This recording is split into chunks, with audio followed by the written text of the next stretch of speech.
Hello friends, कहिए कैसे हैं आप।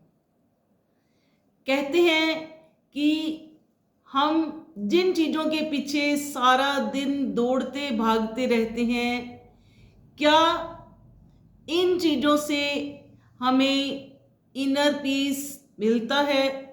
क्या इन चीज़ों ने हमारे साथ जाना है? तो आज की स्टोरी कुछ इसी पर।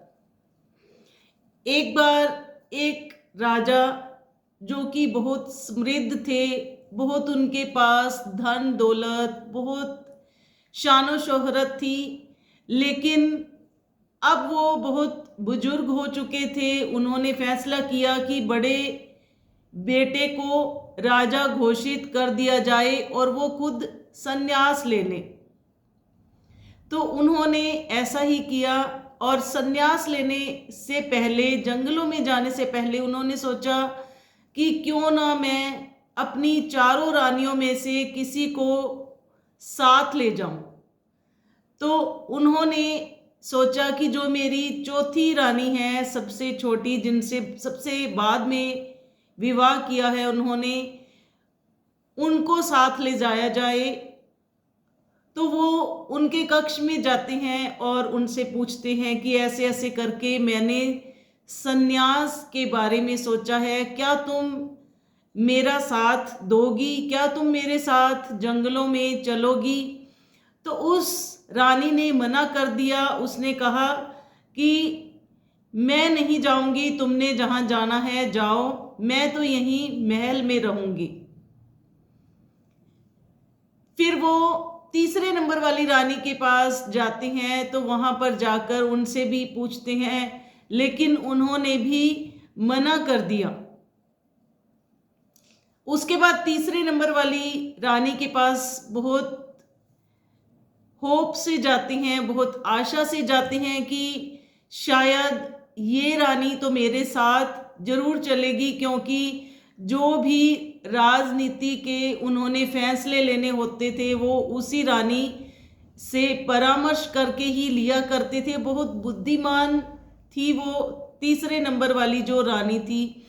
तो उसके पास जाते हैं और कहते हैं कि ऐसे ऐसे करके मैंने डिसीजन लिया है संन्यास लेने का, और क्या तुम मेरे साथ राजमहल छोड़कर जंगलों में चलोगी? तो उस रानी ने कहा कि मेरा मन तो बहुत है तुम्हारे साथ जाने का, लेकिन मैं तुम्हारे साथ जा नहीं सकती। हाँ, मैं इतना जरूर कर दूंगी, जब तुम्हारी मृत्यु होगी तो पूरी शान से एक राजा टाइप में जैसे भी संस्कार किया जाता है, पूरा अच्छे से तुम्हारा अंतिम संस्कार करवाऊंगी, लेकिन मैं तुम्हारे साथ नहीं जा सकती।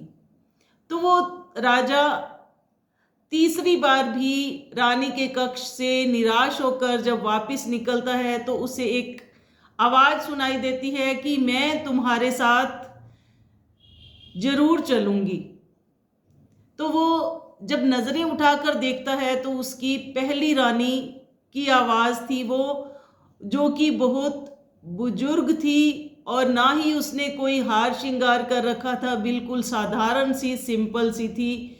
तो राजा बहुत खुश होता है। और ये स्टोरी, ये कहानी उस राजा और चार रानियों की नहीं थी, ये कहानी आपकी और हमारी है, जो कि हम सारा दिन ऐशो आराम की चीज़ों में दौड़ते भागते रहते हैं और ये नहीं सोचते कि हमारे साथ असली चीज़ साथ जाने वाली क्या है और हम अपनी आत्मा की शांति के लिए क्या कर रहे हैं। जो पहले नंबर वाली रानी थी, जो उनके साथ जाने को तैयार थी, वो है हमारी आत्मा, जो कि सिर्फ वही हमारे साथ जाएगी और उसकी खुराक के लिए हम बिल्कुल भी कुछ नहीं करते हैं, कुछ भी नहीं, क्योंकि हमें अपनी आत्मा की शांति के लिए भगवान से प्रार्थना करनी चाहिए, भक्ति करनी चाहिए, जो कि हम बिल्कुल भी नहीं करते हैं। तो अगर आपको ये स्टोरी अच्छी लगी हो तो इसे लाइक करें, कमेंट करें और शेयर करना ना भूलिए।